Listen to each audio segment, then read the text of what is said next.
વિજય બાબુરાવ પાવસે। આજે શું ઘટના ઘડી હતી? આજે લગભગ સવારે 7:30 થી 8:15 વચ્ચે અમારી પાછળ એક બરફ ફેક્ટરી છે, આઈસ ફેક્ટરી। એમાં જે એલ્યુમિનિયમ ગેસ આવે છે, એ ગેસ લાઇન કે ગેસનો જે ટેન્ક છે તે સવારે એક લીક થઈને ફાટી ગયો એ લોકોની ભૂલના કારણે। અને ફાટી જવાથી છે ને આસપાસના વિસ્તારની અંદર એક તીવ્ર દુર્ગંધ, જે શ્વાસ લેતા બી નહીં ફાવતું હતું એવી દુર્ગંધ અહીંથી ફેલાતી હતી।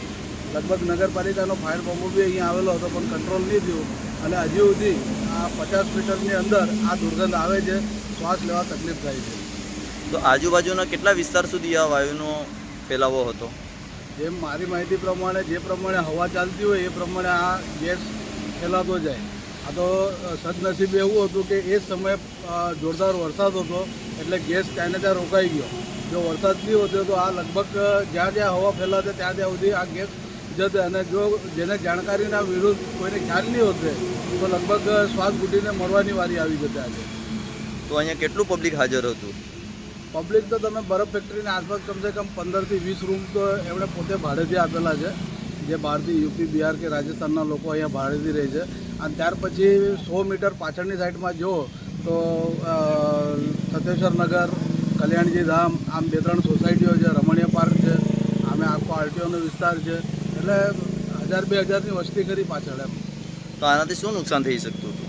આનાથી તમને શ્વાસ લેતા નહીં આવે, આંખના બળતરા થાય છે અને લાંબો ગાળો હોય તો શ્વાસ ઘૂંટીને મરવાની વારી આવે એવી પરિસ્થિતિ પેદા થઈ શકે છે। તો આપ શું કહેવા માંગો છો આ વિશે?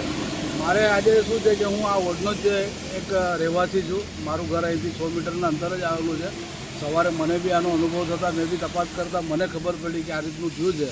જો આજે વરસાદ નહીં આવતો તો ખબર નહીં મરવાવાળો આંકડો કેટલો હશે, આપણે જાણી નહીં શકીએ એવી રીતે।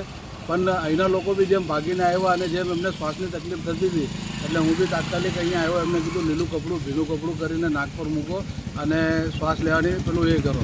બાકી જો આજે આ વસ્તુનું ધ્યાન નહીં આપતું તો ઘણા લોકો મરી શકતા હતા। આનામાં સેફ્ટી રીતે કોઈ વસ્તુ જ નથી ફેક્ટરીમાં, કોઈ સેફ્ટી આવું કંઈ ઘટના થાય તો સેફ્ટી હોવી જોઈએ। તો આવું પરમિશન કોણ આપે ને કઈ રીતે થાય છે એ જાણવું જરૂરી છે। Thank you.